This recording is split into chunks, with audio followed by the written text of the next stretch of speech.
Bismillahirrahmanirrahim. Assalamualaikum warahmatullahi wabarakatuh. Alhamdulillah rabbil alamin. Nahmaduhu wa nasta'inuhu wa nastaghfiruh.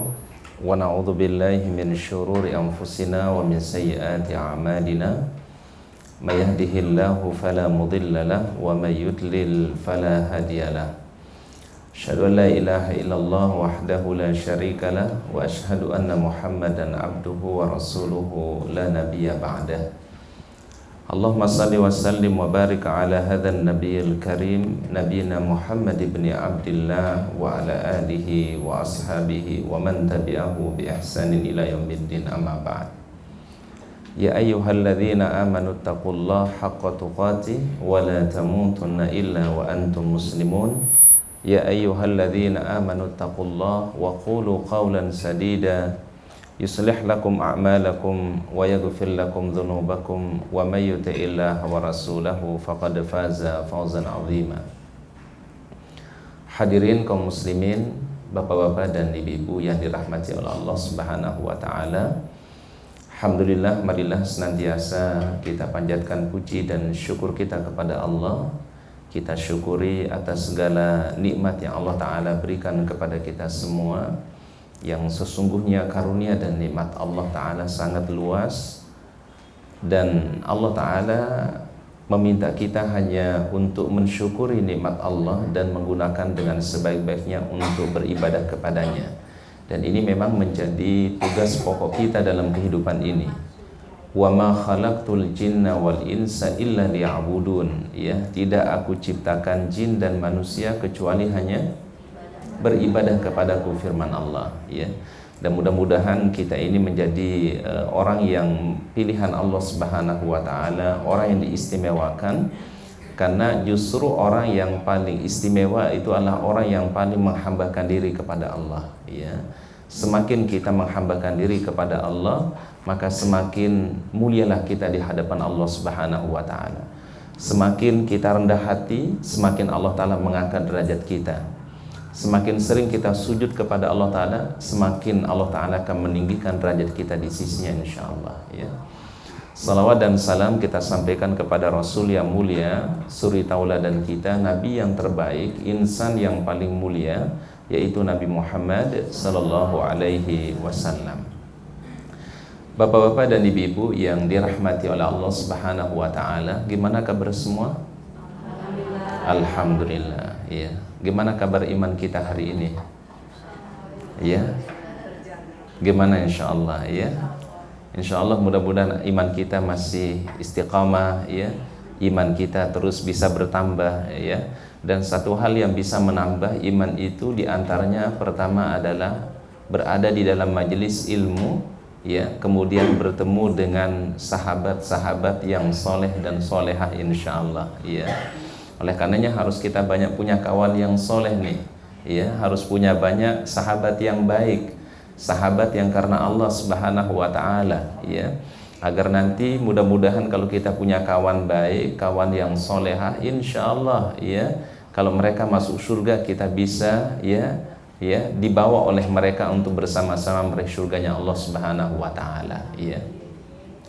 Baik, pada kesempatan pagi hari ini tema yang kita akan bahas yaitu meraih amal yang berkualitas, ya.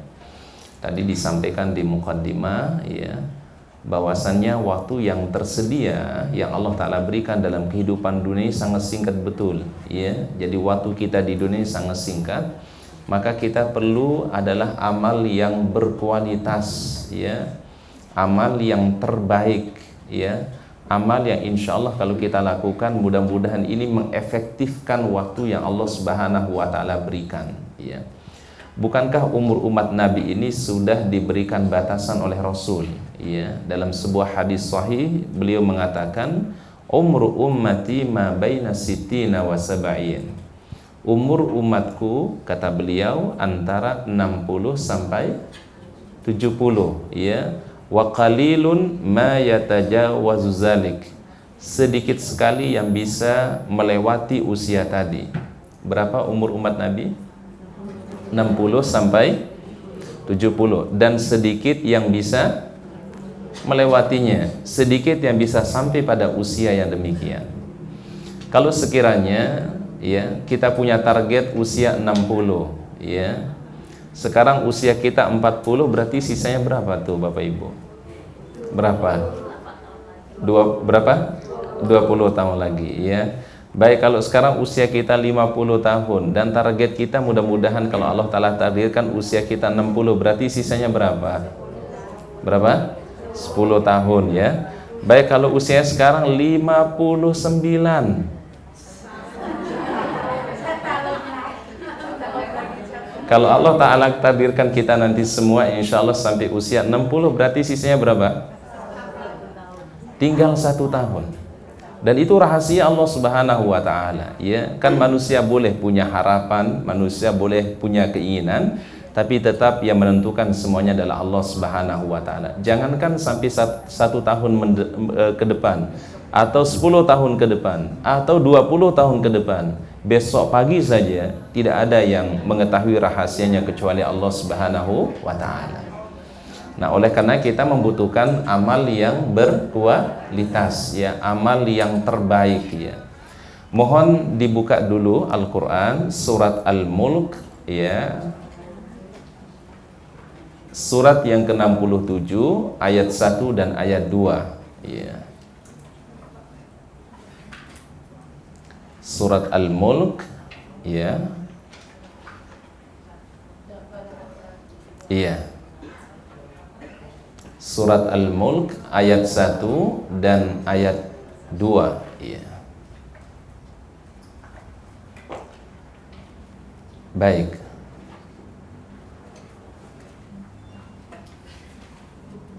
Silakan yang sudah ketemu ya, surat Al-Mulk ayat 1 dan ayat 2 ya. Umi silakan dibaca, Umi yang di depan. Umi silakan dibaca ayat 1 dan ayat 2. Yang di tangannya lah segala kerajaan dan dia maha kuasa atas segala sesuatu. Kemudian yang menjadikan mati dan hidup supaya dia menguji kamu, supaya di antara kamu yang lebih baik amalnya, dan dia maha perkasa dan maha pengampun. Baik, sudah ketemu semua ibu-ibu? Baik. Allah Subhanahu wa Ta'ala berfirman, Tabarakalladzi biyadihil mulk wa huwa ala kulli syai'in qadir. Maha suci Allah yang menguasai segala kerajaan. Jadi dialah Allah Ta'ala yang menguasai segala-galanya. Jadi Allah Ta'ala yang menjadi malik, dia adalah raja, raja dari segala raja. Ia menguasai langit, bumi dan apa saja di antara keduanya. Itu di bawah otoritas kekuasaan Allah Subhanahu wa Ta'ala. Sehingga nama Allah Ta'ala Asma'ul Husnanya adalah Al-Malik. Apa? Al-Malik. Apa artinya Al-Malik? Yang menguasai, yang merajai ya. Kalau manusia punya kerajaan terbatas ya. Kalau manusia punya kekuasaan itu sangat terbatas. Kalau Allah Ta'ala kekuasaannya mutlak. Tabarakalladzi biyadihil mulk ya. Maha suci Allah yang menguasai segala kerajaan. Karena dia yang menjadi raja, tentunya tidak ada tempat kita berharap kecuali hanya kepada Allah. Tidak ada tempat kita memohon kecuali hanya kepada Allah. Tidak ada tempat kita bertawakal kecuali hanya kepada Allah. Karena tabarakalladzi biyadihil mulk. Dan manusia nggak boleh merasa khawatir. Manusia nggak boleh merasa bersedih. Karena segala sesuatunya Allah Ta'ala yang menentukan. Bahkan Allah Ta'ala lah penentu yang terbaik ya. Apapun yang diberikan oleh Allah itu pasti adalah sesuatu yang terbaik.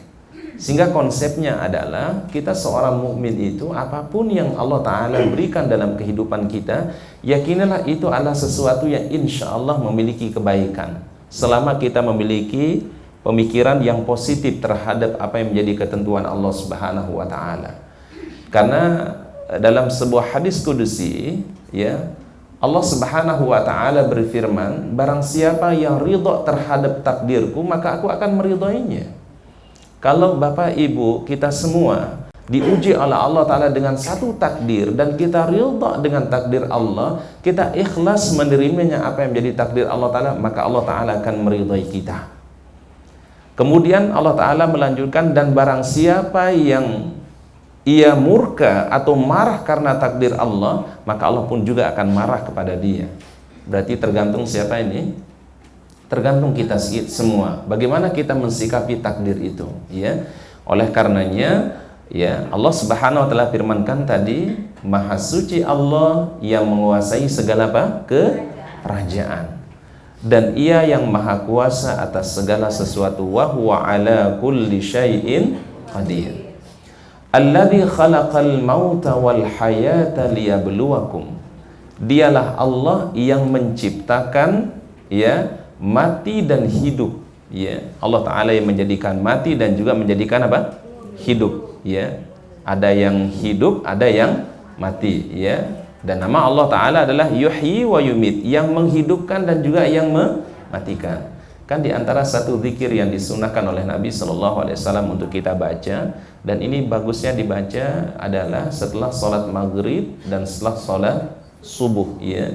La ilaha illallah wahdahu la syarikalah lahul mulku wa lahul hamdu yuhyi wa yumit wa huwa ala kulli syai'in qadir, ya. Kami ulangi sekali lagi, zikir yang dianjurkan oleh Rasul atau ucapan yang dianjurkan oleh Rasul setelah sholat maghrib dan setelah sholat subuh dibacanya 10 kali. La ilaha illallah wahdahu la syarikalah lahul mulku wa lahul hamdu yuhyi wa yumit wa huwa ala kulli syai'in qadir, ya. Artinya adalah la ilaha illallah, tidak ada ilah yang diibadahi kecuali Allah. Wahdahu, apa artinya wahdahu? Yang satu-satunya, ya. La syarikalah, tidak ada sekutu baginya. Lahul mulku wa lahul hamdu, baginya kerajaan dan pujian. Yuhyi wa yumit, yang maha menghidupkan dan maha mematikan. Wa huwa ala kulli syai'in qadir, dan Dia yang maha kuasa atas segala sesuatu. Berarti yang kita pahami dari ayat ini, dialah Allah Ta'ala yang menciptakan yang namanya kematian, dan juga Allah Ta'ala yang menciptakan yang namanya kehidupan, ya. Dan setiap orang yang hidup pasti akan mengalami apa? Kematian. Ketika kita bertemu dengan orang yang kita cintai, ketika kita berkumpul dengan orang yang kita cintai, yakinlah sesungguhnya suatu saat kita akan berpisah dengan mereka, ya. Sehingga pesannya malaikat Jibril alaihissalam kepada Rasulullah sallallahu alaihi wasallam, ya Muhammad, ya Muhammad, kata malaikat Jibril, hiduplah engkau tetapi yakin engkau pasti akan meninggal dunia. Ya Muhammad, ya, cintailah siapa yang kau ingin cintai tetapi yakin engkau akan berpisah dengan mereka, ya. Wahai Muhammad, lakukan apa yang kau ingin lakukan tetapi yakin engkau pasti akan mendapatkan balasannya. Ya Muhammad, ketahuilah sesungguhnya kemuliaan seorang mukmin ketika dia melaksanakan qiyamul lail atau salat tahajud. Ini pesan malaikat Jibril kepada Rasulullah sallallahu alaihi wasallam. Tadi apa pesannya? Wahai Muhammad, ya, hiduplah engkau tetapi yakin engkau pasti akan apa? Mati. Ya Muhammad, wahai Muhammad, ya, cintailah siapa yang kau ingin cintai tapi yakin satu saat engkau akan berpisah dengan mereka. Wahai Muhammad, ya, lakukanlah apa yang ingin engkau lakukan tapi yakin semuanya akan dibalas oleh Allah. Ya Muhammad, ketahuilah sesungguhnya kemuliaan seorang mukmin ketika ia melakukan sholat malam atau sholat tahajud. Bayangkan Rasulullah SAW saja dipesan oleh malaikat Jibril alaihissalam bahwasannya setiap ada pertemuan pasti ada apa? Perpisahan. Setiap ada kehidupan pasti ada apa? Kematian. Yuhyi wa yumit. Tapi kematian bagi orang beriman bukan berarti akhir dari segalanya, ya. Kematian bukan akhir segalanya, tapi kematian justru menjadi awal kehidupan kita menuju perjalanan menuju negeri akhirat. Itulah sesungguhnya kehidupan kita, ya. Baik, kemudian ayyukum liyabluwakum ayyukum ahsanu amala. Rupanya kehidupan dan kematian itu ujian dari Allah, ya. Ayyukum ahsanu amalan, siapa yang paling baik amalnya, siapa yang memiliki amal yang terbaik, wa huwal azizul ghafur, dan dia Allah yang maha perkasa lagi maha pengampun. Ada satu kata di sini, bapak-bapak, ibu-ibu yang kami muliakan, ayyukum ahsanu amalan. Tadi apa arti ayyukum ahsanu amalan? Siapa yang paling baik amalnya. Berarti di sini ada kesannya, sesungguhnya kita diharapkan untuk mencari amal yang berkualitas. Ayyukum ahsanu amalan. Dan amal yang berkualitas, konsep pertamanya adalah pertama, ikhlasun niyah, amal yang ikhlas karena Allah. Jadi apapun yang kita lakukan dari amal kebaikan, dia akan menjadi berkualitas kalau dia itu adalah ikhlas karena Allah. Sekecil apapun Umi, kita berbuat kebaikan sekecil apapun, kalau itu karena Allah, kalau itu lillahi ta'ala, insya Allah itu akan menjadi amal yang berkualitas. Ya, apa syarat yang pertama? Ikhlas karena Allah. Ini syarat yang pertama, amal yang berkualitas. Ya. Jadi mohon ditulis ya, syarat amal yang berkualitas ya. Jadi yang pertama adalah amal yang paling apa? Ikhlas karena Allah. Contoh misalnya, ada orang ibu-ibu ya, amal solehnya luar biasa ya. Dia selalu menyediakan berbuka bagi orang-orang yang berpuasa ya, menyediakan berbuka bagi orang-orang yang berpuasa. Mungkin kalau ibu ya pernah menunaikan ibadah haji atau pernah menunaikan ibadah umroh di Masjidil Haram, di Masjid Nabawi, setiap hari puasa, Senin, Kamis atau Ayyamul Bid, terlebih di bulan Ramadan, ada orang-orang yang menggelar plastik panjang ya. Lalu disediakan di situ kurma ya. Pernah lihat Bu? Iya, pernah ya Pak ya lihat ya? Baik. Masya Allah ya. Kalau bulan Ramadan mereka berebut mencari orang yang mau siap berbuka di tempatnya. Mereka yang berebut mencari orang-orang yang mau dipersilakan untuk apa? Berbuka di tempatnya. Kalau kita perhatikan ya, ini amalnya kelihatannya sederhana, cuma memberikan berbuka berupa apa? Kurma. Tapi sesungguhnya ketika itu adalah karena ikhlas karena Allah Subhanahu wa taala, maka Rasulullah SAW katakan, man fattara shaiman falahu ajrus shaim wa la yunqasu min ujurihim syai'a. Barang siapa yang memberi berbuka bagi orang yang berpuasa, maka baginya pahala seperti orang-orang yang berpuasa, tanpa mengurangi pahala orang yang berpuasa tersebut sedikit pun di sisi Allah Subhanahu wa taala. Masya Allah ya, luar biasa ya Ibu ya. Memberi berbuka bagi siapa? Orang yang berpuasa, pahalanya seperti apa? Seperti orang yang berpuasa tanpa mengurangi pahalanya sedikit pun. Ya. Misalnya kalau ibu-ibu nih ya, pada hari Senin atau pada hari Kamis kita tidak sempat melaksanakan puasa sunnah ya. Lalu ada kita tahu sahabat kita yang rajin puasa, tolong dikirimin ya. Dikirimin apa Bu? Bu, dikirimin apa Bu? Dikirimin kolak, dikirimin masakan Padang ya, dikirimin apa lagi? Lontong ya, dikirimin korma. Yang penting sesuatu yang bisa mereka makan untuk apa? Berpuasa. Ustadz, itu kawan saya kan insya Allah udah ada dia punya makanan, udah jangan dipikir dia ada makan atau enggak, udah niatin aja. Insya Allah mudah-mudahan kita niatkan ini berbuka bagi orang berpuasa, Allahu Akbar, Allah Ta'ala kasih pahala ya.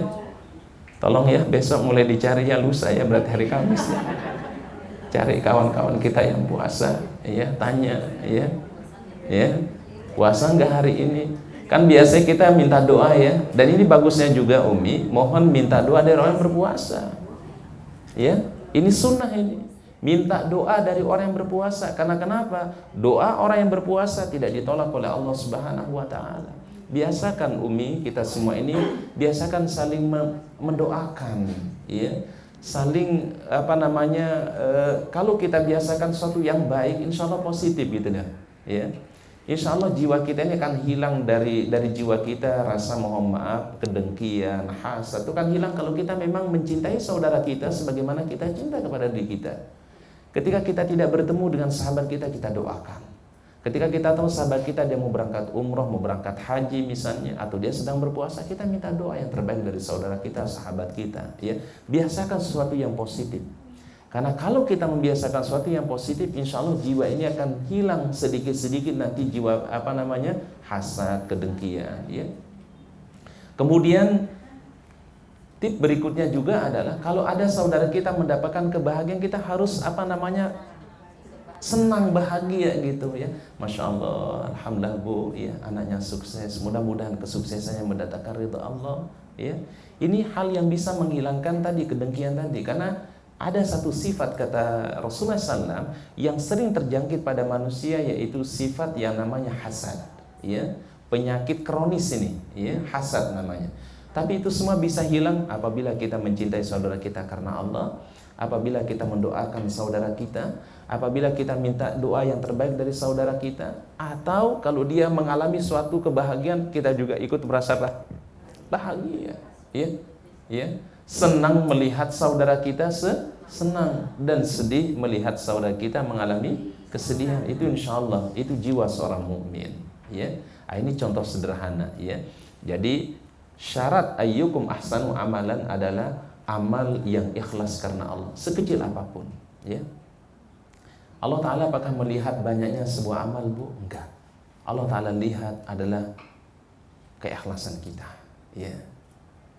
Ustaz pernah lihat di Masjidil Haram, ya. Ada seorang bapak, ya, badannya tapi kecil, ya, seukuran badannya segini, ya. Tapi dia saya yakin udah bapak-bapak, ya, apa sih namanya, orang yang kerdil, ya, pendek kecil. Ibu tahu apa yang biasa dia lakukan, Bu? Dia pegang teko, ya, dia isi air zam-zam, kemudian dia bawa gelas, kemudian dia tuangin air, lalu dia berikan kepada siapa saja yang sedang duduk di Masjidil Haram. Ada yang sedang baca Quran, atau sedang duduk, ditawarkan tuh minum apa? Air zam-zam. Padahal mau maaf, air zam-zam udah ada di situ. Dia cuma Bu? Nuangin dan mempersilahkan kepada orang yang minum air zam-zam. Dan Ustaz perhatikan orang ini selalu amalnya itu terus, ya. Yang penting asal kita masuk masjid, yang nongol dia aja tuh, ya. Dia bawa teko, siapin gelas, dia tuangin dan ditawarkan orang lain untuk minum air zam-zam. Bayangkan orang yang di dalam Masjidil Haram, dia sedang ibadah, dia sedang baca Quran, lalu dia menerima kebaikan dari orang ini, bukankah orang ini akan disebut kebaikannya? Minimal jazakallahu khairan, semoga Allah Ta'ala membalas kebaikan Anda. Kalau yang doakan misalnya Bapak Ibu yang doakan 5 orang aja, itu Masya Allah, bukankah orang ini akan terus mendapatkan kebaikan di sisi Allah Subhanahu wa Ta'ala? Jadi kebaikan itu Ibu, jangan dilihat besarnya, ya, tapi lihatlah sesuatu yang terbaik yang kita berikan karena Allah Subhanahu wa Ta'ala. Ayyukum ahsanu amalan. Ini syarat yang pertama, ayyukum ahsanu amalan, itu harus ikhlas karena Allah. Syarat yang kedua, ayyukum ahsanu amalan, itu adalah mutaba'atur rasul, mengikuti contoh petunjuk dari Rasulullah sallallahu alaihi wasallam. Ya, jadi ayyukum ahsanu amalan, syarat yang kedua adalah mengikuti contoh petunjuk Rasulullah sallallahu alaihi wasallam. Jadi apapun yang kita perbuat Ibu, upayakan ada contohnya dari Rasulullah sallallahu alaihi wasallam. Kita lakukan ibadah yang sesuai dengan sunnah Rasulullah sallallahu alaihi wasallam. Dan kita jangan sampai melakukan perbuatan yang tidak ada contohnya dari Nabi. Tapi apa yang kita lakukan adalah ada dalilnya dan ada contohnya dari Rasulullah sallallahu alaihi wasallam, ya. Baik. Yang ketiga, syarat yang ketiga, ayyukum ahsanu amalan, adalah orang yang ibadah didasari dengan cinta kepada Allah. Ibadah didasari dengan apa? Cinta kepada Allah. Orang yang beribadah didasari dengan apa? Cinta kepada Allah dan ketundukan kepadanya. ibadah yang didasari karena cinta kepada Allah dan tunduk kepadanya. Baik, Ustadz akan jelaskan ibu-ibu. Yang dimasukkan dengan ibadah disertai dengan cinta, berarti ibu-ibu ketika melakukan sesuatu ibu-ibu, tolong didasari karena cinta. Apa saja ibu-ibu kalau kita senang melakukannya, ringan nggak? Ringan nggak? Ringan. Ya, apa saja. Bangun sholat malam, qiyamul lail, itu akan menjadi ringan kalau memang jiwa kita dicinta, ingin mengejar cintanya Allah. Ya, padahal bangun di malam hari itu sesuatu yang paling apa? Berat. Tapi ketika ada rasa cinta, itu yang mendorong kita untuk mudah terbangun.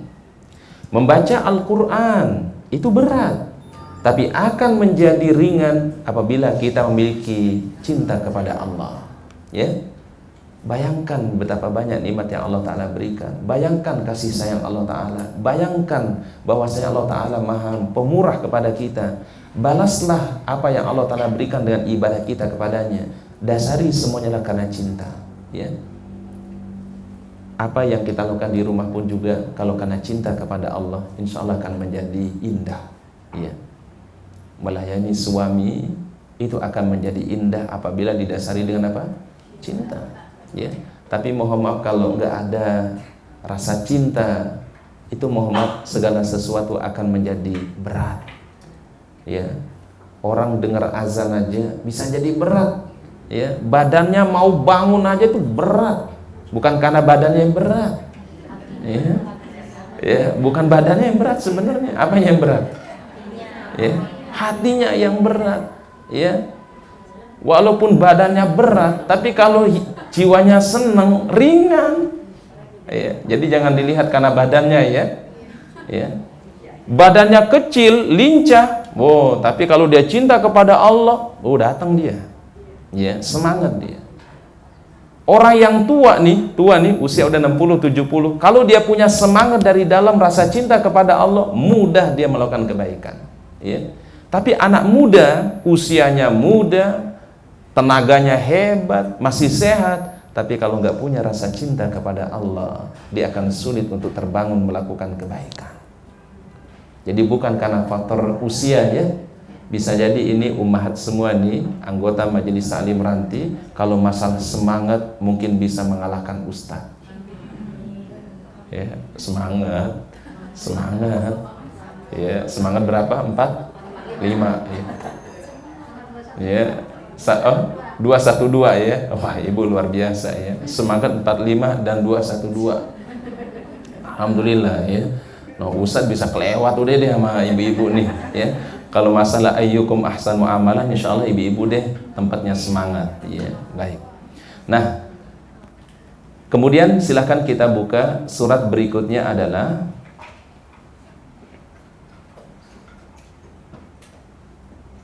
tolong dibuka surat yang ke-11 ayat yang ke-7.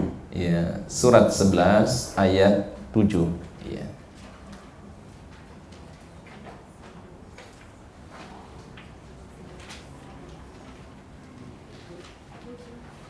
Baik, Umi, silakan Umi. Yang sebelah kanan Umi bisa baca Umi? Iya. Surat 11 ayat yang ke-7. Dan dialah yang menciptakan langit dan bumi dalam 6 hari. Dan adalah arsinya di atas air. Agar dia memuji siapakah di antara kamu yang lebih baik amalnya.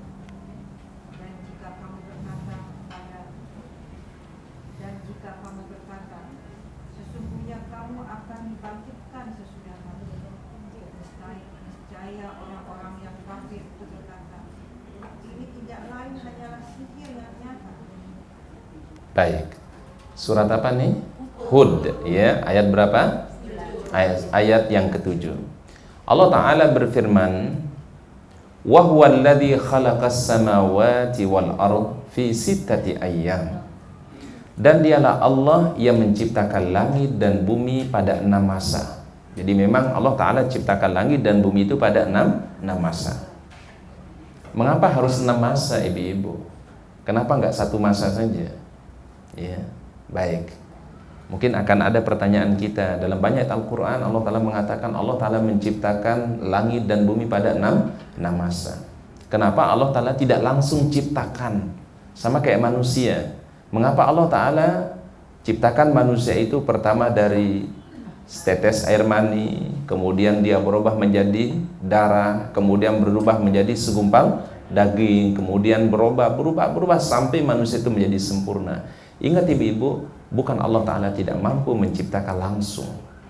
Di sini ada pembelajaran yang berharga. Ternyata manusia memiliki sunatullah, atau Allah Ta'ala ingin menunjukkan sunatullah kepada manusia, yaitu sebuah proses. Sebuah apa? Proses. Apapun itu melalui sebuah proses. Manusia diciptakan melalui proses.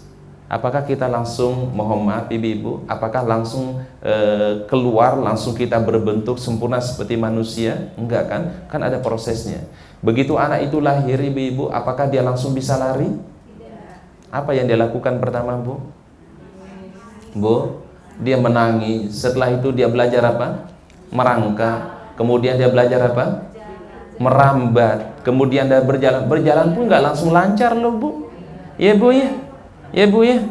Ya, langsung lancar nggak dulu berjalannya? Enggak. Ya, baru berjalan satu langkah jatuh, berjalan satu langkah jatuh. Kemudian setelah dia pintar berjalan, dia akan belajar apa? Berlari. Berlarinya pun juga pasti akan jatuh dulu. Artinya ibu-ibu, segala sesuatu membutuhkan sebuah proses. Orang belajar perlu prosesnya ibu-ibu. Perlu. Jangan sampai ibu-ibu baru sekali ta'lim udah langsung mahir.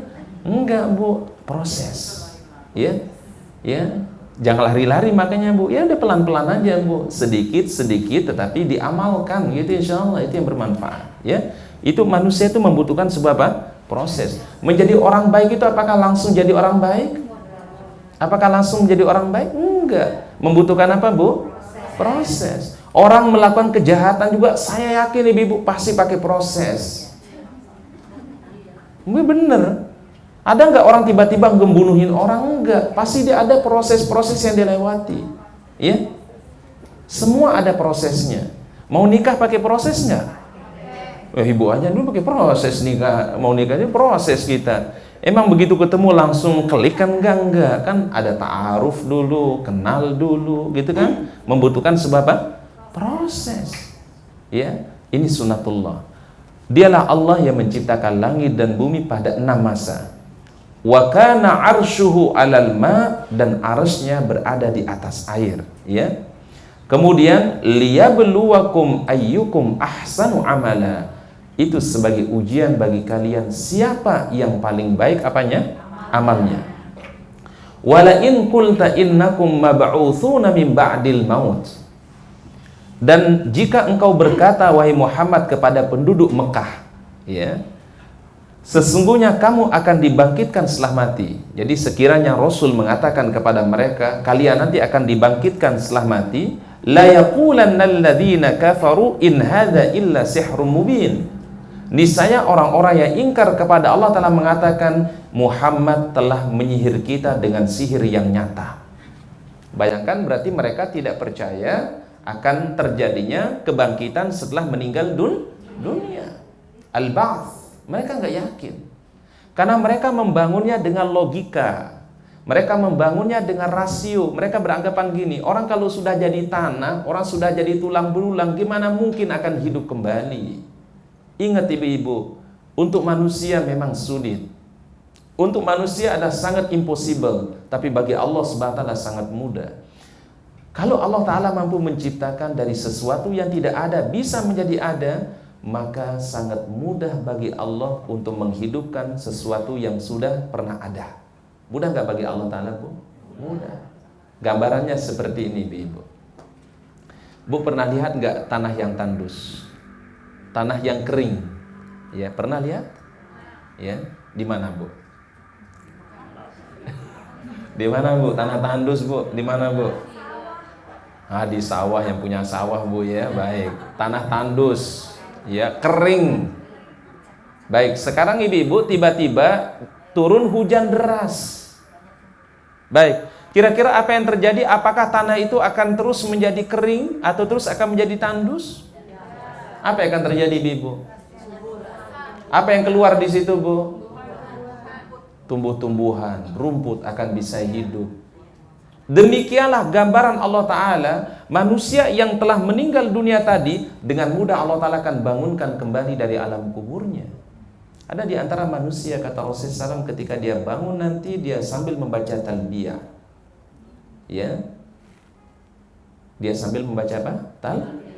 Talbiyah. Labbaik Allahumma labbaik, labbaik la syarika laka labbaik, innal hamda wan ni'mata laka wal mulk la syarika lak. Siapa mereka ini, kata Nabi? Orang-orang yang dulu meninggal dunia dalam keadaan menunaikan ibadah haji, menunaikan ibadah umrah. Ketika dia dibangkitkan dari alam barzah, alam kubur, dia sambil membaca ucapan talbiyah. Allahu Akbar. Ketahuan tuh, oh si fulan dulu meninggal dunia waktu dia sedang berhaji, waktu dia sedang melaksanakan ibadah umrah. Ya. Oleh karenanya, Masya Allah, bapak-bapak, ibu-ibu, kita doakan kalau ada keluarga kita yang waktu menunaikan ibadah haji, menunaikan ibadah umrah, mereka meninggal dunia, insya Allah kelak, ya, ketika dibangkitkan oleh Allah Ta'ala, kata Rasulullah SAW, dia dibangkitkan dalam keadaan membaca ucapan talbiyah. Bangun tuh dalam kuburnya. Ya, insya Allah mudah-mudahan ya, bapak-bapak, ibu-ibu ya, kita bisa mendapatkan kemuliaan seperti ini. Ya, baik. Kemudian berikutnya kita masuk pada ayat berikutnya, surat 18 ayat yang ke-7 ya. Mohon dibuka surat 18 ayat yang ke-7.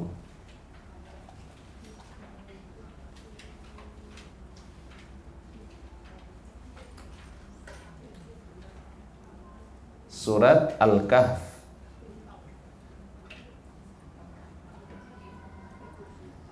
Baik, silakan Umi dibaca surah Al-Kahf ya, ayat yang ke-7. Sesungguhnya kami telah menjadikan apa yang ada di bumi sebagai perhiasan baginya, agar kami menguji mereka siapakah di antara mereka yang terbaik perbuatannya. Baik, diulangi sekali lagi Umi di ayat yang sama berikutnya ya. Sesungguhnya kami telah menjadikan apa yang ada di bumi sebagai perhiasan baginya, untuk kami menguji mereka siapakah di antaranya yang terbaik perbuatannya. Baik, ini kita temukan lagi bapak-bapak, ibu-ibu, kata yang bunyinya ayyuhum ahsanu amalan ya. Allah Ta'ala berfirman, inna ja'alna ma'alal ardi zinatan laha. Sesungguhnya kami telah menjadikan apa yang ada di bumi sebagai perhiasan baginya. Jadi Allah Ta'ala menjadikan apapun yang ada di bumi ini sebagai perhiasan, sebagai kesenangan, ibu-ibu. Rumah dijadikan sebagai kesenangan ya. Rumah itu kesenangan enggak? Kesenangan ya. Allah Ta'ala jadikan istri itu adalah sebuah kesenangan, pasangan itulah kesenangan. Bahkan dunia itu dikatakan ad-dunya mata. Dunia itu sebuah kesenangan ya. Wa khairu mata'iha al-mar'atu shalihah. Dan kesenangan yang paling baik, perhiasan yang paling baik di dunia ini adalah al-mar'atu shalihah, istri yang salehah. Dan insyaallah ini umi-umi semua ini mudah-mudahan termasuk ini al-mar'atu shalihah ya. Menyenangkan hati suami, taat kepada suami pada perkara yang baik, melayani suami lillahi ta'ala, mendidik anak dengan sebaik-baiknya. Ayyuhum ahsanu amala, linabluwahum ayyuhum ahsanu amala. Tapi itu semua ujian ya, kehidupan dunia itu ujian. Kita ini sedang diuji oleh Allah Ta'ala nih ibu. Siapa yang paling baik di antara mereka? Amal perbuatannya, ayyuhum ahsanu amalan. Kita nggak tahu ibu-ibu, apakah ya kita atau anak kita yang lebih baik amalnya, wallahu a'lam. Ayyuhum ahsanu amalan. Kalau di sini ayyuhum, di surah Al-Kahf ini ayyuhum ahsanu amalan ya.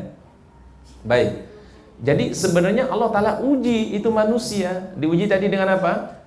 Dengan kesenangan diuji dengan apa? Kesehatan, diuji dengan sakit, diuji dengan nikmat, diuji dengan kesulitan, ya. Ini semua ujian dari Allah. Dan ingat ibu-ibu, yang namanya ujian bukan yang hanya yang tidak enak saja. Ya, kita biasanya kalau lagi sakit baru dibilang, aduh, lagi diuji nih.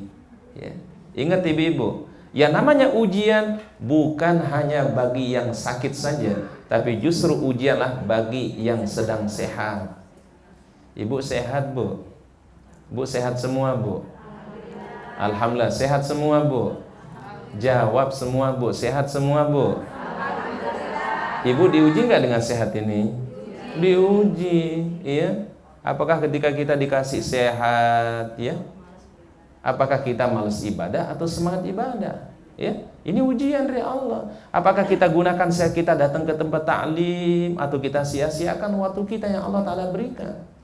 Ingat, semua manusia akan mengalami ujian, ya. Ayyuhum ahsanu amalan. Siapa di antara mereka yang paling baik amalnya?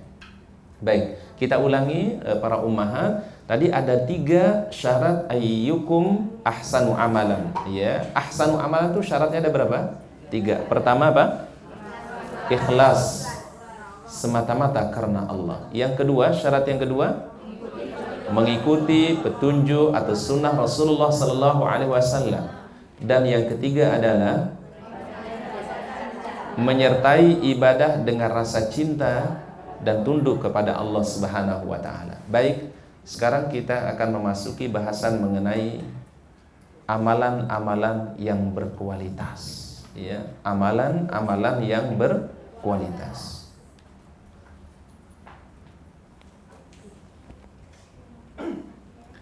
Yang pertama,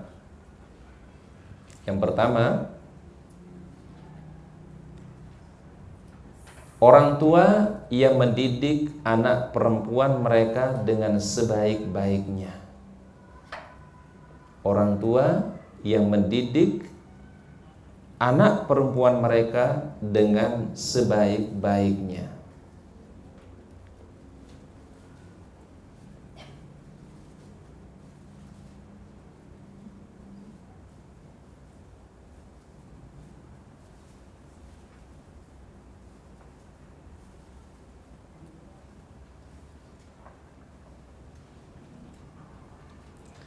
Baik, mohon ditulis hadisnya dari Uqbah bin Amir. Dari Uqbah bin Amir. Dari Uqbah bin Amir.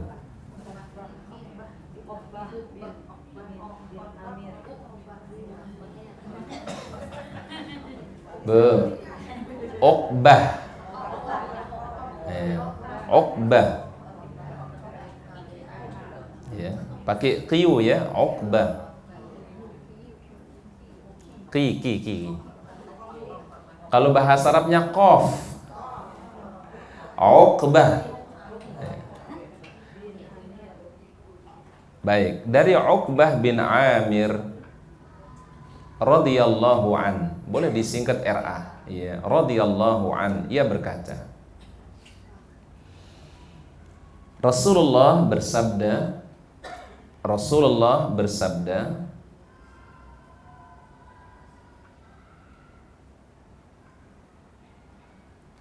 barang siapa memiliki 3 anak perempuan,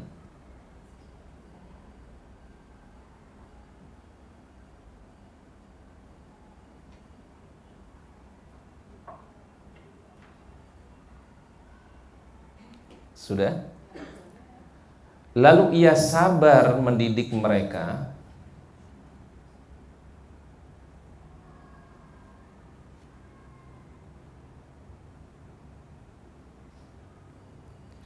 memberikan makan kepada mereka,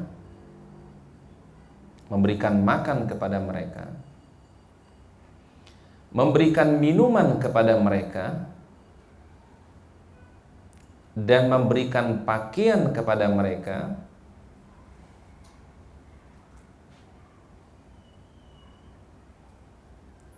niscaya mereka akan menjadi niscaya mereka akan menjadi penghalang dari siksa api neraka pada hari kiamat.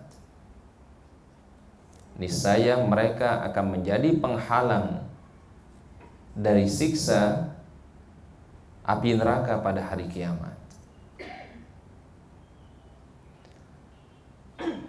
HR Ahmad, hadis riwayat Ahmad, dan Syekh Al-Albani mengatakan hadis ini sahih. Ya. HR Ahmad, hadis riwayat Ahmad, dan hadisnya adalah sahih. Baik.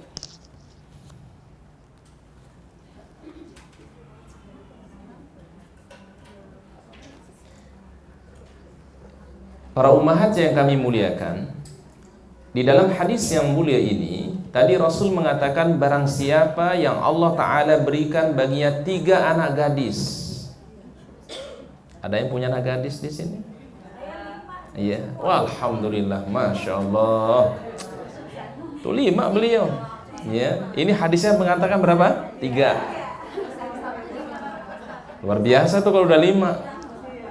Ustaz, gimana kalau 1? Insya Allah masuk dalam hadis ini. Ya. Baik. Jadi Rasul mengatakan barang siapa yang Allah Ta'ala berikan 3 anak gadis, lalu ia mendidiknya, sabar untuk mendidiknya, dia memberikan makanan kepada mereka, dia berikan minuman kepada mereka, dan dia memberikan pakaian kepada mereka. Kalau mereka tumbuh menjadi anak yang soleha, maka niscaya mereka akan menjadi dinding atau penghalang dari siksa api neraka bagi kedua orang tuanya pada hari kiamat. Dalam riwayat yang lain dikatakan ada seorang wanita datang kepada Rasul, seorang ibu-ibu, "Ya Rasul, saya punya anak gadis cuma 1 ya Rasul." Ya. Apa kata Rasul? Engkau mendapatkan kebaikan yang sama. Jadi walaupun kita punya anak gadis cuma 1, insya Allah masuk dalam kategori hadis ini. Mengapa yang disebutkan anak perempuan, tidak disebut anak laki-laki? Ya. Kata para ulama, qala al-Manawi fi Faidil Qadir, ya, berkata al-Manawi fi Faidil Qadir, man imtahana min hadhihi, barang siapa yang diuji dengan anak perempuan, memang yang paling berat, ujian yang paling berat bagi orang tua adalah ketika diuji dengan anak gadis atau anak perempuan. Betul nggak? Ya, rasanya jauh lebih berat punya anak perempuan dibandingkan punya anak laki-laki. Ya, karena kan perempuan, mohon maaf, dia nanti akan menjadi istri. Ya, apakah dia mampu menjadi istri yang soleh untuk suaminya? Apakah dia akan mampu menjadi istri yang baik untuk suaminya? Itu tergantung dari kita sebagai orang tuanya. Ya. Anak laki-laki nanti kalau dia besar, dia akan menjadi imam, akan menjadi pemimpin, dan pemimpin biasanya adalah akan memiliki otoritas kepada keluarganya. Kalau anak perempuan, dia akan taat kepada siapa? Suaminya. Sehingga setiap orang tua yang soleha harus memilihkan juga calon mantu atau mantu yang soleh untuk anak perempuannya. Ya, ini bagian jihadnya seorang wanita, ibu-ibu. Ya, jihadnya seorang wanita, carilah menantu yang soleh untuk anak-anak kita. Ya, berarti kalau mantu yang soleh berarti anak kita apa? Ya, soleh, upayakan. Ya, dan doa terus kepada Allah Subhanahu Wa Taala. Ya Allah, ya, kita bangun di waktu sholat tahajud, ya, kita bangun sepertiga malam terakhir. Ya Allah, jadikanlah putri kami jadi putri yang soleha. Ya Allah, kalau mereka menjadi anak-anak yang soleha, putri yang soleh, ya Allah, pertemukanlah jodohnya dengan laki-laki yang soleh.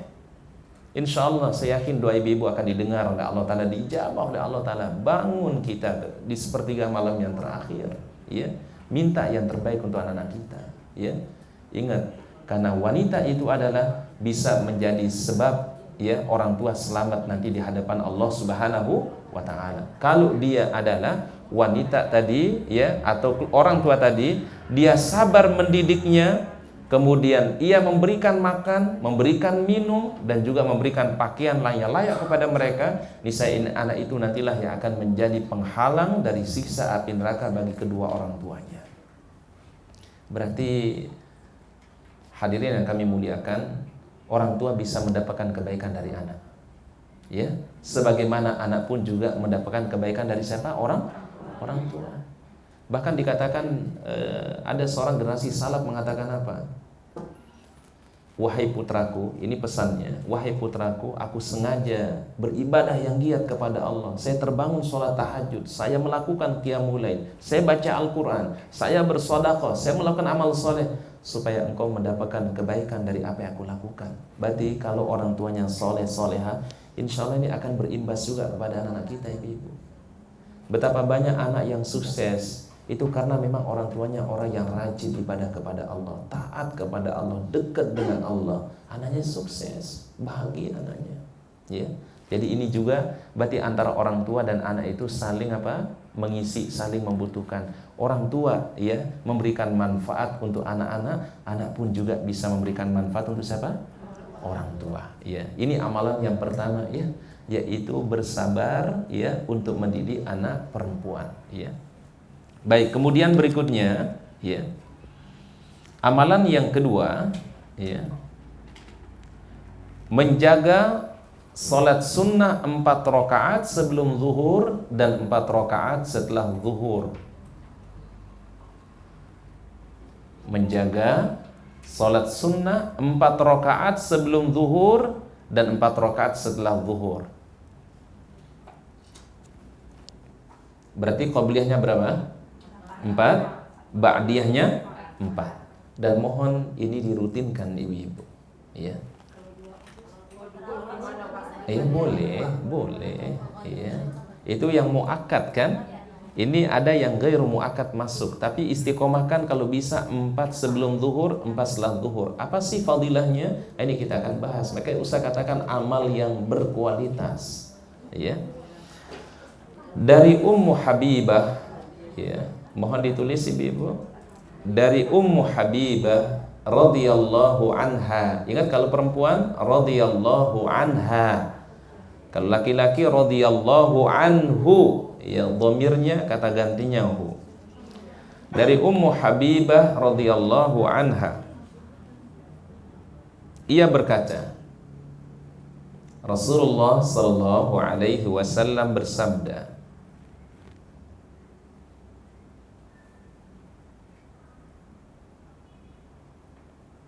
barang siapa menjaga 4 rakaat sebelum zuhur, barang siapa menjaga 4 rakaat sebelum zuhur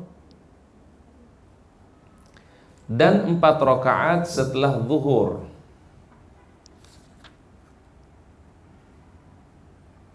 Allah mengharamkan baginya api neraka.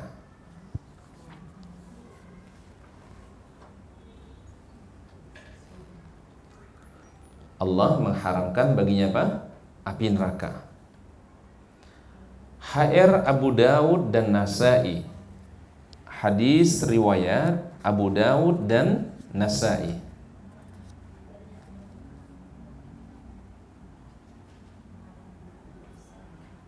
Ini hadisnya disahihkan juga oleh Syekh Al-Albani. Jadi hadisnya sahih dari Rasulullah SAW. HR Abu Dawud dan Nasai.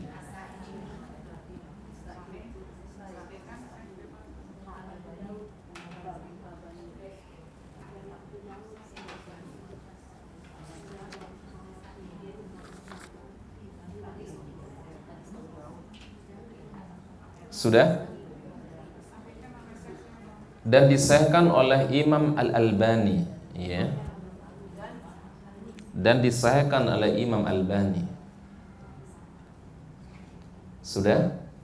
Baik. Amalan yang ketiga ibu-ibu, memiliki akhlak mulia. Memiliki akhlak apa, Bu? Mulia.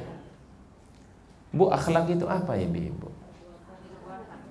Perbuatan, apalagi sikap, tingkah laku, ya, tindak tanduk kita. Bu, kalau bisa ibu-ibu, akhlak yang kita miliki hiasi diri kita dengan akhlak yang baik. Dan ini yang pernah diminta oleh Rasulullah SAW. Allahumma hdini li ahsanil akhlaq. Ya Allah, tunjukkanlah kepadaku agar memiliki akhlak yang paling baik. Ya, ini permohonannya Rasul. Beliau meminta agar memiliki akhlak yang gimana? Baik. Dan ingat Umi, kita yang diberikan ilmu oleh Allah Subhanahu wa taala mendalami agama ini ibu-ibu pasti orang akan tertuju perhatiannya kepada kita. Ya.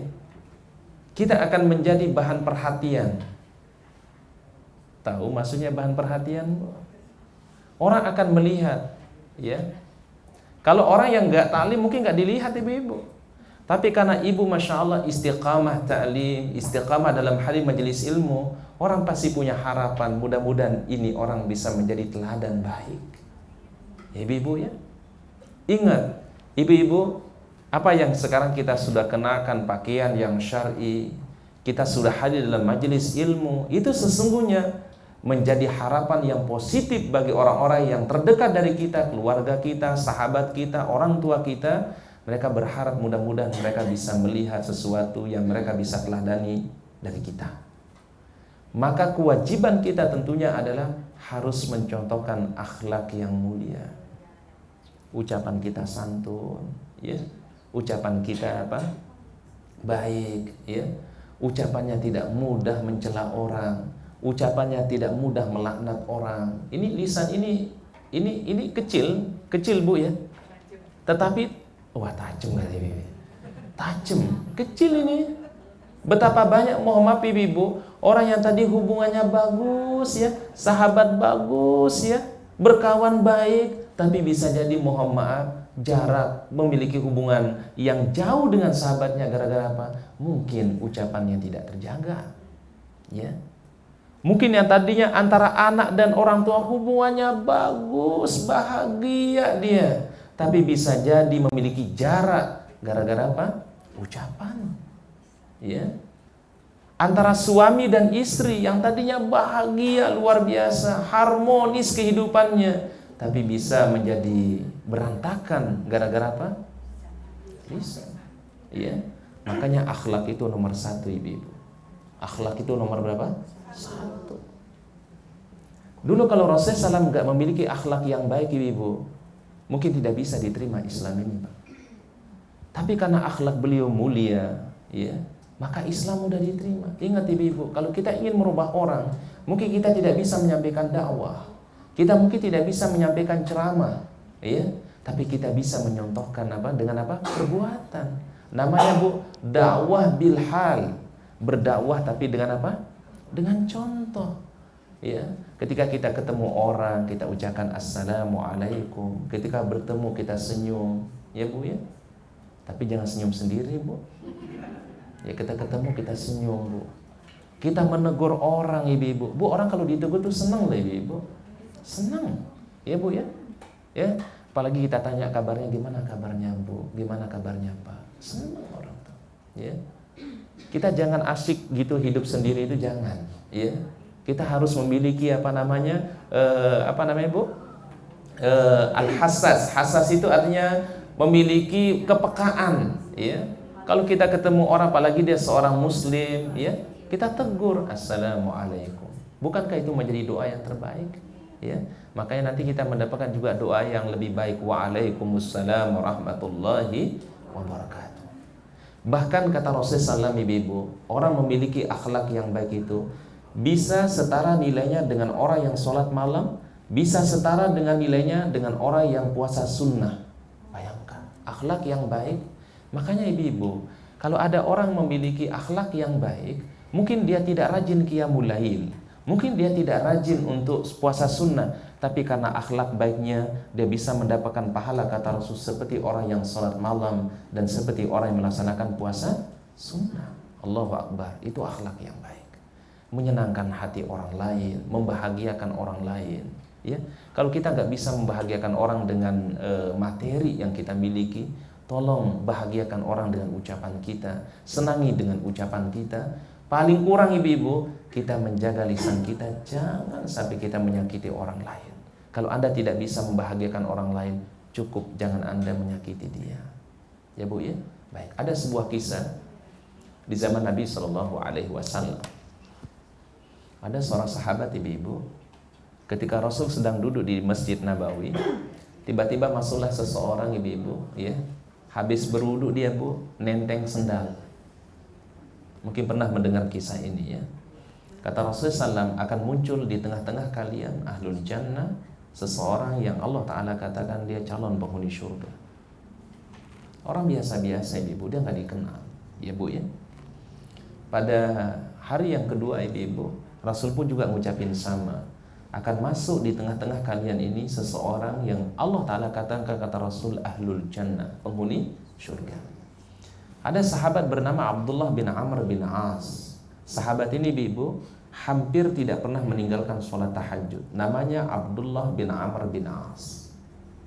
Dia penasaran ibu, ini orang ini kok disebut oleh Rasul sebagai ahlul jannah. Apa amal yang terbaik? Apa amal spesial yang dia miliki? Ya, dia ingin cari tahu tuh. Ingat ibu, kalau mencari kebaikan orang boleh, jangan mencari aib orang. Sekarang ini kita kebalik ibu. Kita lebih sering mencari aib orang, aib saudara kita, ya, daripada kita mau mencari kebaikan saudara kita. Bu, lebih baik kita sering menyebutkan tentang kebaikan saudara kita dibandingkan kita menyebutkan apanya? Keburukannya. Contoh misalnya ibu, Bu, jangan malu-malu untuk kita katakan, persaksikan kawan kita baik. Masya Allah, ibu itu ya, saya kenal orangnya soleha, orangnya rajin datang ke taklim, ya, dia baik dengan keluarganya. Ucapkan itu ibu, mudah-mudahan jadi persaksian dan doa kita untuk saudara kita ibu. Ya Bu ya, daripada kita ngomongin yang enggak kan Bu ibu, ya sebutin aja yang baiknya. Masya Allah, ya. Ya, MC siapa namanya? MC kita ini? Akhi siapa? Nanang, ya. Kita sebutin kebaikan beliau, ya. Kita sebut. Mudah-mudahan ini ingat, ibu-ibu, ucapan seorang mukmin kepada saudaranya Bu, itu dipersaksikan oleh malaikat dan bisa menjadi persaksian Allah Ta'ala di muka bumi ini. Ya Bu ya. Jadi kalau dulu para sahabat ibu-ibu yang dicari apa ibu-ibu? Kebaikan. Bu, boleh nggak kita penasaran sama seseorang ibu-ibu karena dia melakukan kebaikan? Boleh nggak? Boleh. Wah, ini penasaran banget nih ibu, ini kok kayaknya baik banget nih. Apa nih amal yang terbaik? Apa nih? Apa kebiasaannya? Ingat ibu-ibu, nggak mungkin orang itu ibu-ibu ya dicintai dalam kehidupannya, diberikan kemudahan dalam kehidupannya ibu-ibu, kalau dia tidak punya amal spesial. Saya yakin ibu-ibu, Ustadz katakan ibu-ibu, nggak mungkin itu orang sukses, nggak mungkin orang itu meraih kesuksesan ibu-ibu, apalagi dia seorang wanita yang soleh misalnya ibu-ibu, dia sukses, dia hidupnya bahagia, kecuali pasti ada amal yang terbaik yang dia miliki. Mungkin bisa jadi dia rajin duha, mungkin dia bisa jadi rajin qiyamul lail, bisa jadi mungkin dia rajin bersedekah, mungkin dia rajin bersilaturahim, mungkin dia rajin hadir dalam majelis ilmu. Bu, itu boleh kita cari tahu nggak ibu-ibu? Boleh. Jadi mohon ibu-ibu ya, kalau mau cari tahu tentang seorang Bu, cari tahu tentang apanya Bu? Baik-baiknya aja deh. Ya udah, tinggalin yang buruk-buruknya. Toh ibu-ibu tidak ada manusia yang sempurna. Ya, kita jangan disibukkan mencari kekurangan orang lain. Ya, akan menghabiskan banyak waktu kita, akan banyak menghabiskan tenaga kita ibu-ibu, pikiran kita ibu-ibu. Toh kita kalau mencari keburukan orang lain ibu-ibu, nggak akan berpengaruh kepada orang itu ibu-ibu, kita yang jadi penyakit jadinya ibu-ibu. Ya, betul nggak Bu? Carilah kebaikan orang lain ibu-ibu. Ya. Baik, kita lanjutkan kisahnya ibu-ibu. Nah, sahabat Abdullah bin Amr bin As penasaran ibu-ibu, ini orang nih kenapa gitu sampai dibilang Rasulullah SAW sebagai penghuni apa? Surga. Akhirnya dia bikin siasat ibu-ibu. Ya.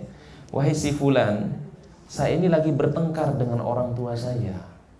Saya lagi bermasalah dengan orang tua saya. Saya nggak bisa tidur di rumah. Kiranya engkau bisa mengizinkan saya untuk bermalam di rumahmu. Bayangkan ibu-ibu, hanya sekedar ingin tahu kebaikan orang itu Bu, dia sampai bersiasat ibu-ibu. Dia mengatakan, ya mohon maaf ya, saya lagi berantem sama siapa Bu? Orang tua. Nggak bisa tidur di rumah, saya diusir dari rumah. Tolong deh kasih kesempatan untuk bisa tidur di rumahmu. Dan ini sahabat ibu-ibu husnudzon, berbaik sangka dia. Silahkan tidur di rumah kami, nginap di rumah kami. Pada malam pertama, ya, waktunya waktu tahajud ini ibu, sahabat Abdullah bin Amr bin As sudah bangun. Karena dia memang sudah terbiasa Pak, sholat tahajud qiyamul lail. Tuan rumahnya ibu-ibu enggak bangun-bangun, Bu. Ya, Bu ya.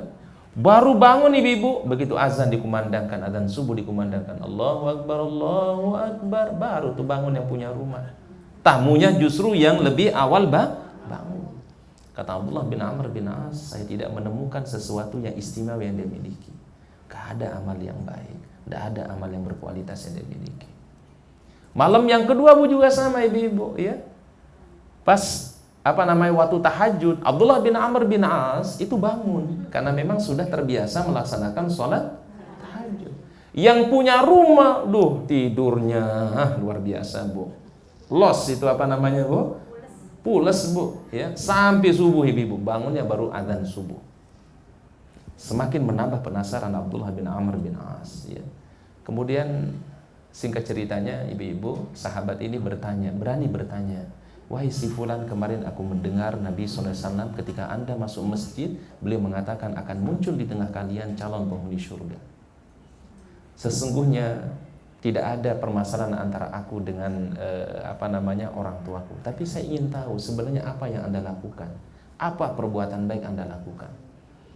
Apa kata sahabat ini, wahai saudaraku, setiap kali aku membaringkan badanku di tempat tidur di malam hari, maka pertama aku doakan ya seluruh orang-orang yang beriman, al-mu'minin wal muslimin, orang-orang mukmin. Saya doakan untuk diberikan kebaikan oleh Allah.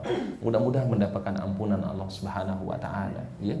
Kemudian saya maafkan apabila pada hari itu ada orang yang berbuat salah kepadaku, saya maafkan. Ya, saya maafkan. Dan itu saya lakukan, kata sahabat ini, dilakukan hampir setiap malam. Dia mendoakan orang lain dan juga memaafkan kesalahan orang lain. Ini ibu-ibu, amalannya sederhana, akhlak mulia ibu-ibu, tapi bisa mengalahkan setara dengan nilai apa, Bu? Salat malam, salat tahajud, dan juga setara dengan puasa sunnah. Baik, tolong ditulis hadisnya ibu. Dari Abu Hurairah radhiyallahu an. Dari Abu Hurairah radhiyallahu an. Ia berkata, Rasulullah sallallahu alaihi wasallam bersabda, barang siapa yang memiliki akhlak yang baik, barang siapa yang memiliki akhlak yang baik, mudah bergaul, lembut ucapannya. Lembut apanya, Bu? Ucapannya. Allah Ta'ala mengharamkan baginya api neraka. Allah mengharamkan baginya apa, Bu? Api neraka. HR Al-Hakim, hadis riwayat Al-Hakim, dan dikatakan hadis ini sahih oleh Imam Al-Albani, ya. HR Al-Hakim, hadis riwayat Al-Hakim, dan hadis ini dinyatakan sebagai hadis yang sahih. Apa kata Rasul tadi, ibu-ibu? Barang siapa memiliki akhlak yang baik, kemudian mudah bergaul. Bu, artinya mudah bergaul ini ibu-ibu, dia adalah disenangi oleh sahabatnya, disenangi oleh masyarakat, ya Bu ya, karena akhlaknya yang baik, hayyin dia. Ada juga yang mengartikan ibu-ibu, kalau dia bermuamalah tidak memberatkan orang lain ibu-ibu, dia mudah, ya. Kalau dia berbisnis misalnya ibu-ibu, maka dia bermuamalahnya itu enak gitu ibu-ibu ya, tidak menyulitkan orang lain, ya. Kemudian juga lain, ucapannya lembut, ucapannya menyenangkan, ya. Ucapannya nggak kasar, ya. Nggak main ngomel-ngomel ibu-ibu, ya. Apalagi ngebentak-bentak orang ibu-ibu, ya. Apalagi orang miskin yang dibentak ibu-ibu. Ibu tahu, Bu, yang suka bentak orang miskin? Ya, Bu ya, ucapannya yang tidak dikontrol, ya, menghina ulama, ya, menghina Al-Qur'an ibu-ibu. Ya, itu bukan karakter seorang yang baik itu ibu-ibu. Ya, Bu ya. Bu, karakter orang baik itu ibu mau tahu nggak, Bu? Salah satu indikasi karakter yang baik itu ibu dari ucapan, Bu. Kalau ucapannya baik, ucapannya menyenangkan, Bu, insya Allah hatinya baik tuh, Bu. Tapi kalau omongannya mohon maaf ibu kasar, bu beda tegas sama kasar ibu. Ya, beda tegas sama kasar. Ya, kalau kasar itu ibu nggak ngelihat kiri kanan dia ibu. Ya, jadi ngomongnya itu udah kayak emosi aja bu. Apakah gitu calon seorang pemimpin yang baik? Enggak. Seorang qaid, seorang pemimpin. Bu Umar itu ibu jangan dibilang kasar ya ibu ya. Sering terkadang kalau orang mengatakan gini, wah Umar tuh orangnya kasar. Bukan, Umar tuh tegas. Ini hak, ini batil. Bukan kasar. Ya namanya kasar itu ibu semua ditabrak ibu. Ya, diseruduk semua ibu. Kiri kanan diseruduk ya. Semua orang diomelin ibu. Ya. Seakan-akan dia yang paling hebat gitu, yang paling pinter bu. Bawahan-bawahannya itu bu dicerca-cerca semua ibu. Seakan-akan dianggap gak bisa gitu ibu. Ini bu dibilang tegas atau kasar ibu? Kasar namanya ibu. Bedakan bu. Ya. Umar itu adalah tegas bukan kasar. Ya. Dia berani menyatakan yang hak. Makanya bu orang lembut itu gak mesti lembut terus ibu ya. Lembek bukan, jangan diartikan lembut itu lembek gitu loh ibu. Ada kalanya ibu orang itu harus tegas gitu deh ibu. Kapan ibu? Kalau sudah menyangkut akidah, udah menyangkut penista Al-Quran ibu, harus umat Islam tegas. Jangan lembek bu. Ya bu ya, udah deh kita diemin aja deh. Mudah-mudahan nanti dia jadi orang baik. Bukan. Orang mukmin itu ibu, asyidda 'alal kufar ruhama bainahum. Tegas terhadap orang kafir, tapi berlemah lembut kepada orang mukmin. Kalau ada yang menista Al-Quran ibu, ada yang menista ulama ibu, ada yang menghina ulama, kita harus tegas ibu. Jangan lembek ibu. Beda ya. Paham ibu? Jangan dibalik ibu ya. Sama orang kafir lembek ibu. Tapi kalau sama orang Islam kasar. Ya bu ya, salah konsepnya ibu ya. Ingat konsepnya itu ibu. Sama saudara kita muslim ibu, walaupun berbeda ibu harus lemah lembut. Ustadz, ini saya beda taklimnya ini dengan ibu si A. Walaupun terjadi perbedaan pendapat fikhiyah ibu harus akhlaknya seorang muslim adalah lemah lembut karena dia saudara kita. Ibu ya. Sama orang kafir tegas. Jangan dibalik ibu ya. Berbeda masalah fikih dikit, satu kunut, satu enggak kunut. Satu yang membaca basmalah keras, yang satu enggak dibaca keras, disir. Masalah jadi ribut jadinya ibu. Lembutlah kepada saudara kita ibu. Ini semua wilayah fikih namanya ibu ya. Tapi kalau sama orang kafir diem gitu, jangan. Orang kafir harus tegasin itu ibu ya. Bukannya kalau orang kafir ini ibu didiemin ibu, dia akan semakin menjadi-jadi ibu. Ya bu ya. Makanya Rasul itu tegas lah ibu ya. Bukan kasar. Bu, Rasul itu lembut nggak orangnya ibu? Lembut. Tapi kalau sudah Islam dihina, kalau udah agama dihina, beliau orang yang paling tegas. Itu Rasulullah SAW ibu. Ya bu ya. Bu ceramah boleh lembut ya. Khutbah boleh lembut ibu. Menyampaikan kajian boleh lembut. Tapi kalau konteksnya penghina agama, penghina Al-Quran bu, harus tegas. Dibedakan ibu ya. Kan ini masalah prinsip di dalam akidah, prinsip di dalam agama ya bu ya. Kalau nanti kita diamkan orang penghina agama ini ibu, nanti akan bermunculan penghina agama yang banyak lagi ibu kalau didiamin ya. Makanya ibu ini harus kita bersikap yang tegas. Tegas kepada siapa bu? Al-kafir. Lemah lembut kepada siapa? Mukmin ya. Beda tempat taklim gak apa-apa ibu ya. Beda ustadz juga gak apa-apa ibu. Selama yang disampaikan Al-Quran, selama yang disampaikan As-Sunnah adalah sesuai dengan pemahaman yang benar, terima ibu. Kalau ada perbedaan ya, toleransi ya. Ustadz, saya dapat pengajian fikih kok dari Ustadz si A kayak gini pendapatnya, Ustadz si B kayak gini pendapatnya. Bu, yang namanya fikih itu ada perbedaan ya bu ya. Namanya bahasan fikih ijtihadiyah, fiqhiyah, furu'iyah. Selama dalilnya ada dan tidak bertentangan dengan agama, maka itu masih diperbolehkan untuk kita mengambil alternatif dari pendapat-pendapat para ulama. Ya. Karena yang Dari dulu udah jadi perbedaan Ibu. Kenapa dalam Ahlus Sunnah wal Jamaah itu ada Imam Abu Hanifah, Imam Malik, ada Imam Syafi'i, Imam Hambali.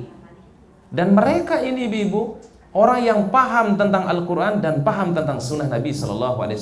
Tapi walaupun mereka berbeda Ibu, mereka saling menghormati, mereka saling menyayangi, mereka saling membangun ukhuwah Islamiyah. Jadi jangan sampai gara-gara perbedaan fikih jadi berantem ya Bu ya. Jangan ya Bu ya. Mana perbedaan fikih, mana perbedaan akidah, supaya jelas tempat kita harus bersikap ya. Baik, kita lanjutkan Ibu ya.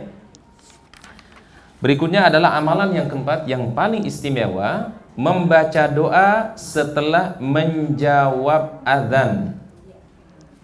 Membaca doa setelah menjawab azan. Membaca doa setelah menjawab apa? Azan.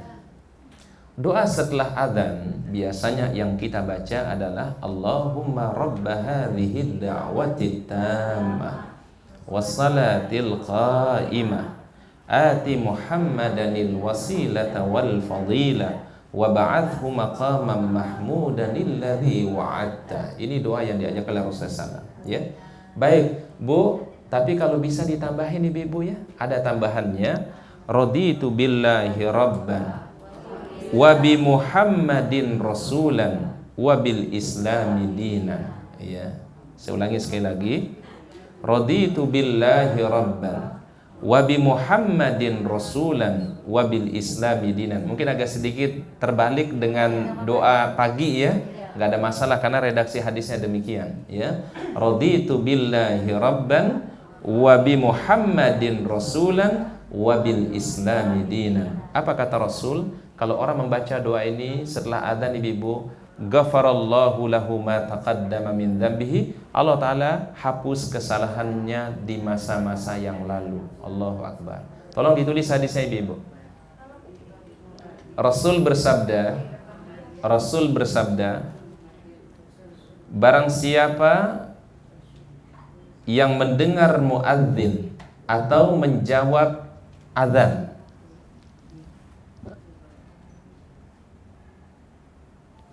barang siapa menjawab adzan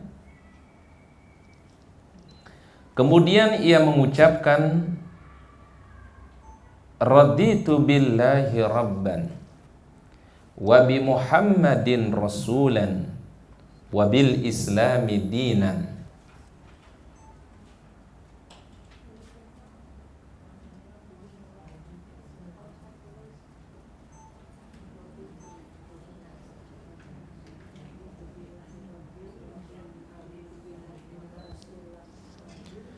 raditu billahi rabban wa bi Muhammadin rasulan wa bil islami dinan. Sudah Ibu?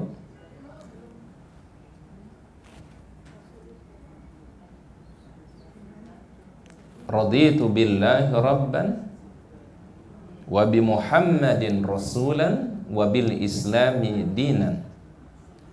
Allah mengampuni dosa-dosanya yang telah lalu. Allah mengampuni dosa-dosanya yang telah lalu. HR Muslim, hadis riwayat Muslim.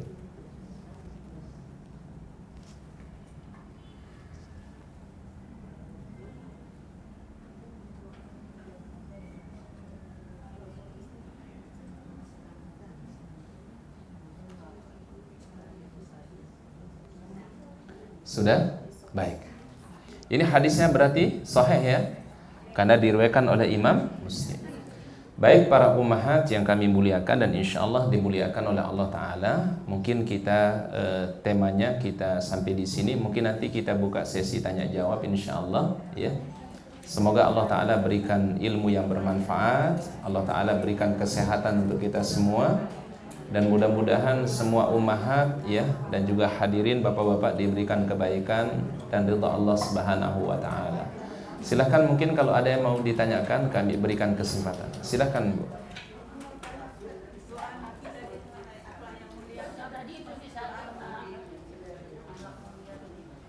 Allahumma hdini li ahsanil akhlaq. Ditulis ya. Masya Allah. Ibu-ibu rajin nulis ya. Rajin nulis dan insyaallah rajin dibaca.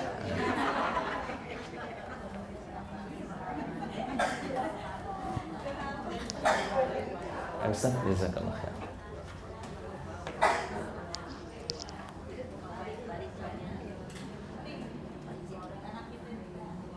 Bisa kebaca tulisan Ustaz?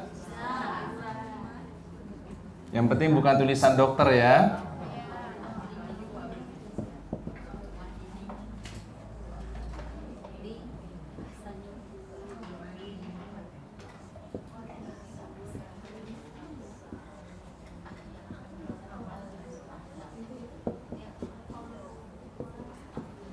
Ustaz sengaja tulisnya gede-gede ya. Allahumma hdini li ahsanil akhlaq fa innahu la yahdi li ahsaniha illa ant.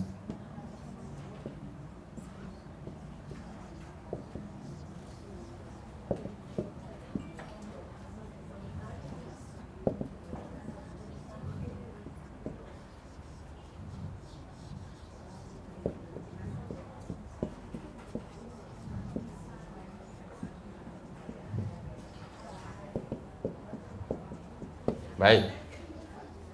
Sudah? Allahumma hdini li ahsanil akhlaq fa innahu la yahdi li ahsaniha illa anta. Fa innahu la yahdi li ahsaniha illa anta. Ini salah satu doa yang terbaik ibu-ibu ya. Allahumma hdini li ahsanil akhlaq fa innahu la yahdi li ahsaniha illa anta.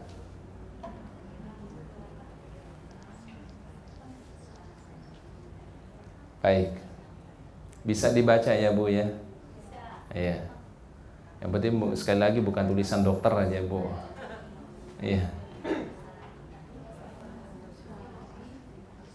Sudah Umi semua? Biasanya nulisnya ibu cepet, biasanya nulisnya Bu. Iya. Baik. Allahumma hdini li ahsanil akhlaq fa innahu la yahdi li ahsaniha illa anta.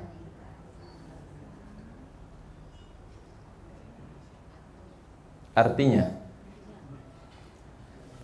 ya Allah, tunjukkanlah aku kepada akhlak yang baik. Ya Allah, tunjukkanlah aku kepada akhlak yang baik.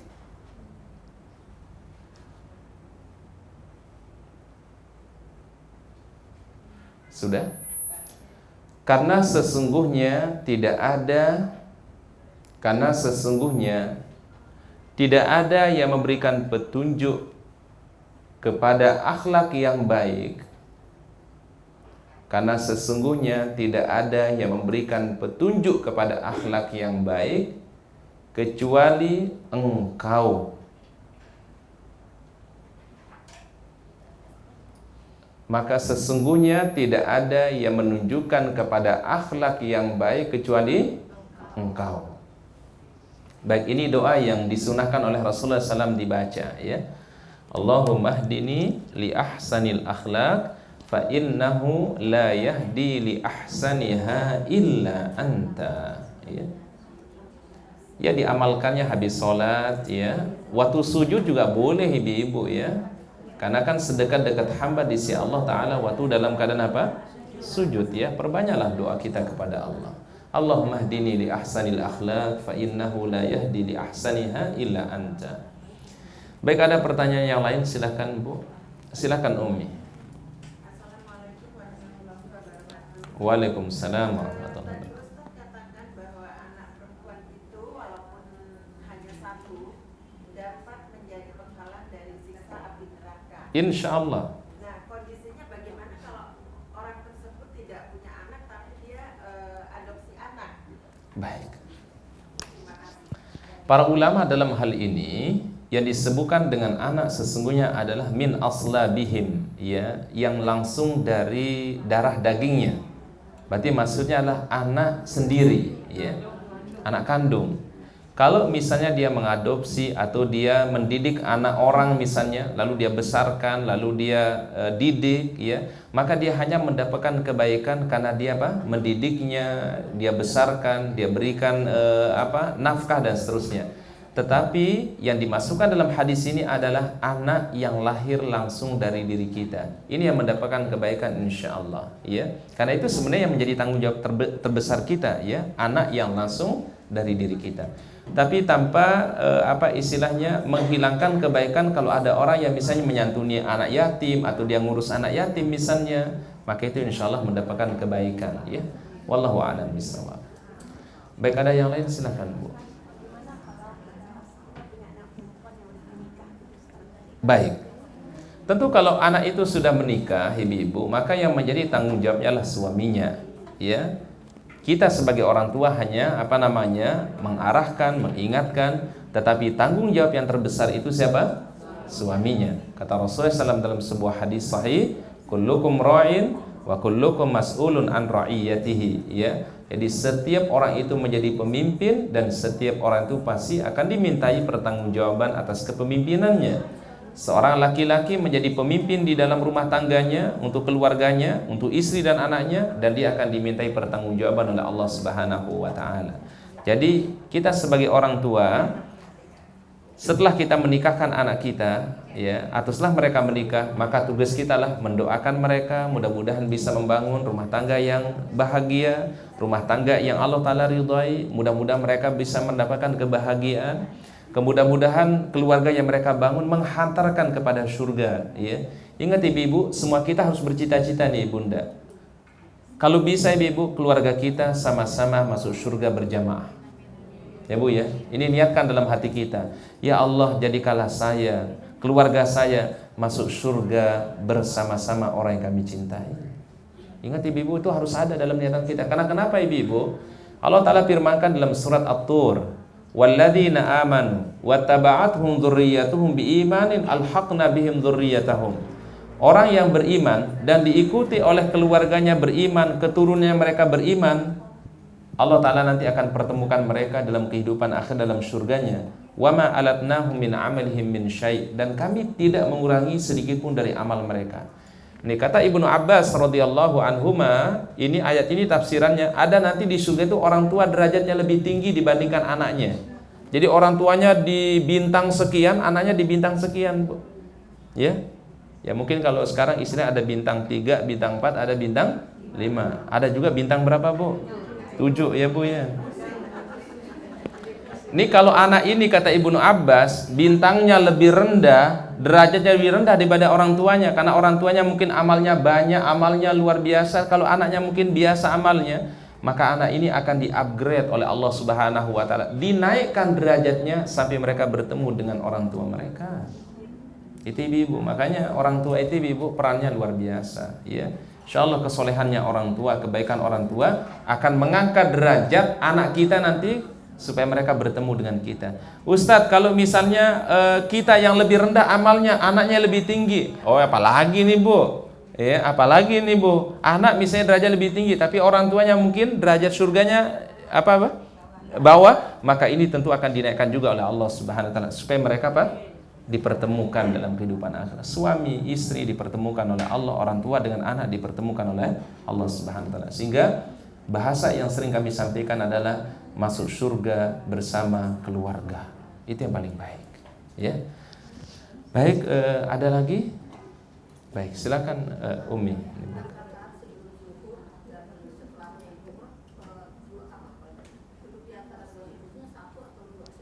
Baik. Ada dua tata cara mengerjakannya. Ada mengerjakannya 2 rakaat salam, 2 rakaat salam, atau mengerjakan 4 sekaligus, ya, tanpa tasyahud awal, Bu. Tasyahudnya hanya di akhir saja. Namun pendapat yang lebih kuat adalah sebaiknya melakukan 2 rakaat salam, 2 rakaat salam, itu yang lebih baik, ya. Jadi 2 rakaat salam, 2 rakaat salam, itu yang dilakukan. Itu untuk qabliyahnya. Nanti untuk ba'diyahnya 2 rakaat salam, 2 rakaat salam, itu cara melakukannya lebih baik. Ya, wallahu a'lam bishawab. Baik, silakan Umi.